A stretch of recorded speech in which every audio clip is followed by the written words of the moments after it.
Juan Kapitulo 6, versikulo 35. Si Jesus miingon kanila, "Ako mao ang pan nga naghatag sa kinabuhi. Ang muari kanako dili nagayod gutomon, ug ang mutuo kanako dili nagayod uhawon." Ang mga puno Pan sa kinabuhi.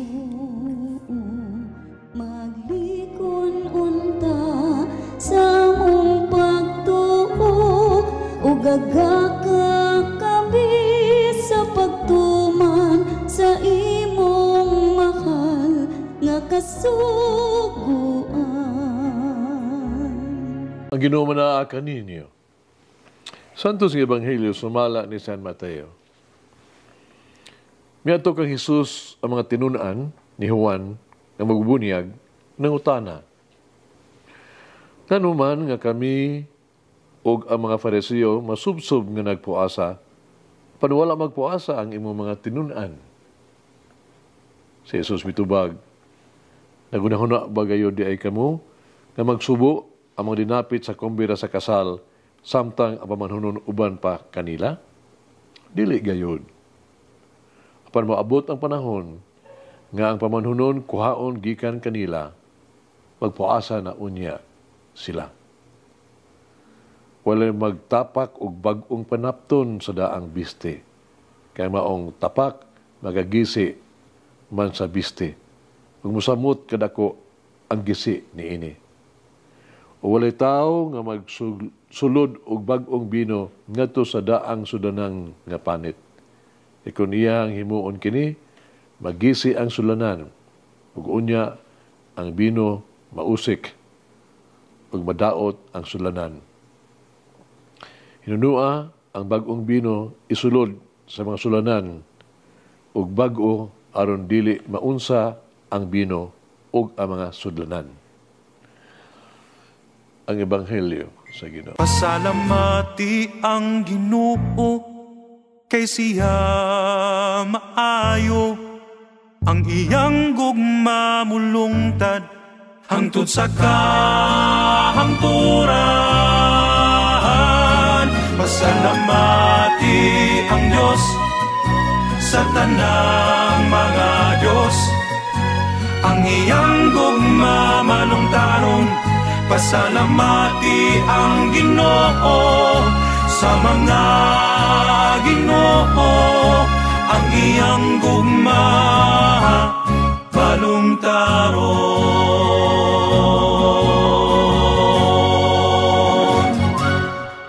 Sumala sa pagwali sa mga propeta, nini atong Ebanghelyo kanong gibasa, ang Dios mao ang pamanhunon.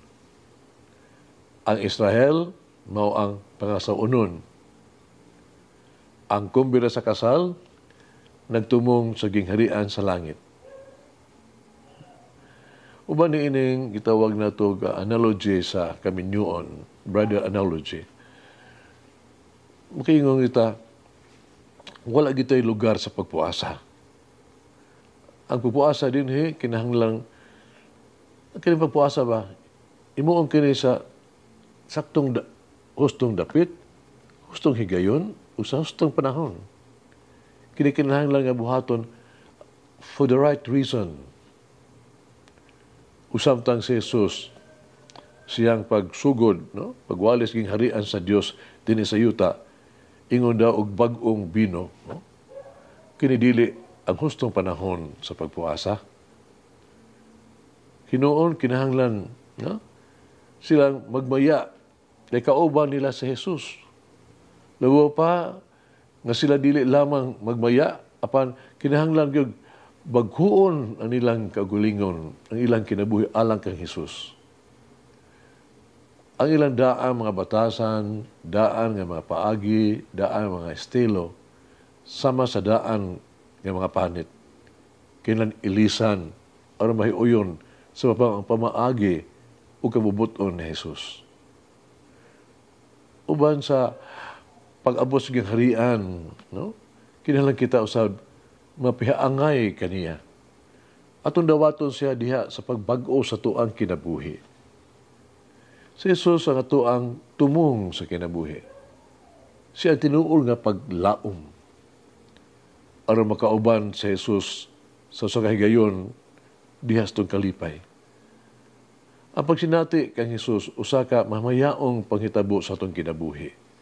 Pag-uban kaniya mga ato ang tawag to katapusan kalipay, hingpit nga kalipay.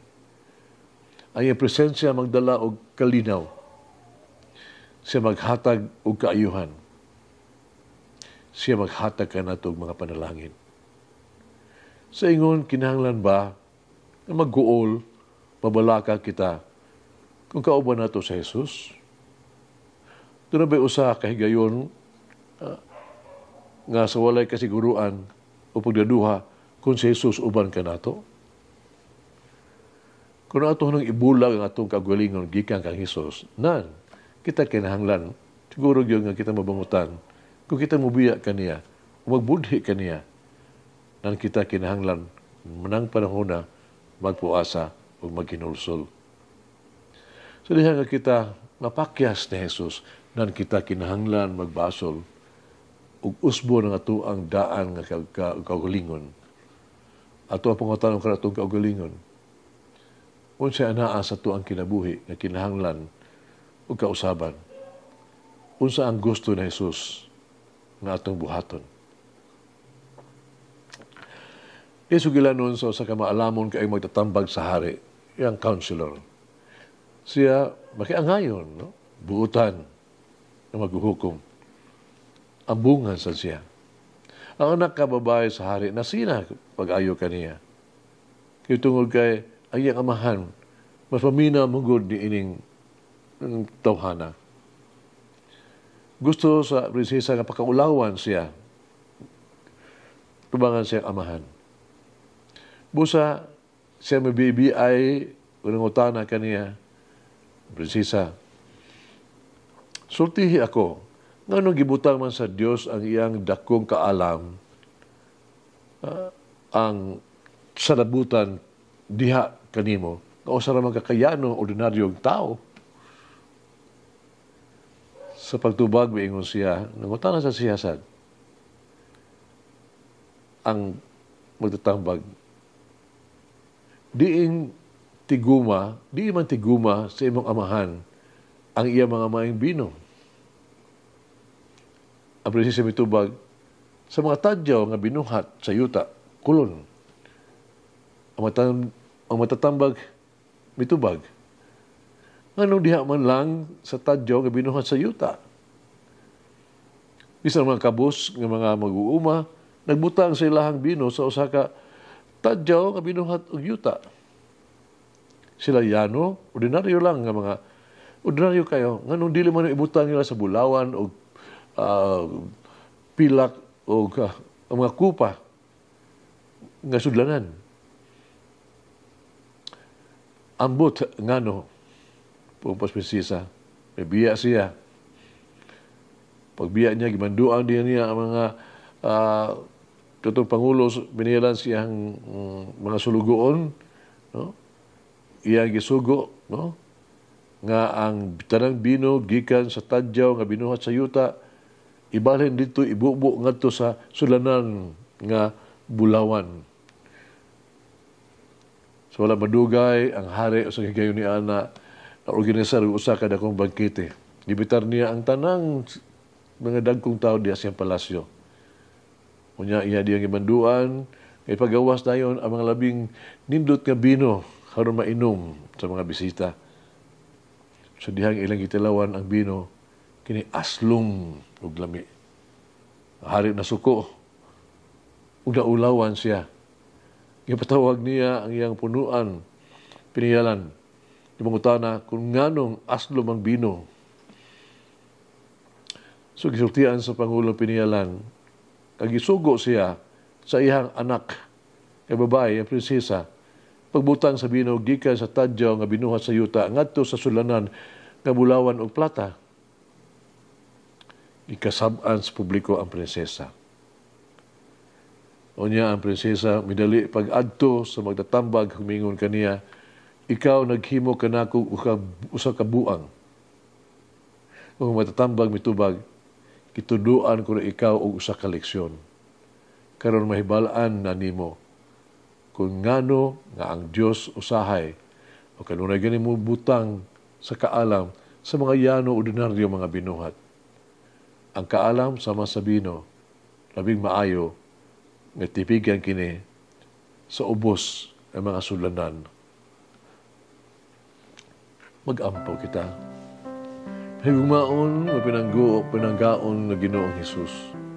Salamat ako kanimo sa tanang mga maayong mga butang nga ako nadawat gikan kanimo. Salamat ako sa tanan maayong tao nga imong gidala sa akong kinabuhi. Yung ako mapasalamaton kanimo, ako sumusaad kanimo karon ug ako makapaambit. Mutabang ako, magsakripisyo ako, kung sa imuhang gibuhat kanako, buhaton ko usab sa uban. Ang akong nadawat gikan kanimo, ihatag ko sa uban. Higmaon mapinanggaon Ginoo. Jesus, tabangi ako. Ngunta mahisama ako kanimo, ug makinabuhi ko sama kanimo. Amen. May enable me to receive the gospel with freedom of spirit and open mind and heart. And Santa Maria Gorete, pray for us. Mulangin ang Diyos magagahom sa tanan, Amahan, Anak, Espiritu Santo. Amen. May the Lord of the divine mercy bless us all, heal us from all diseases and suffering.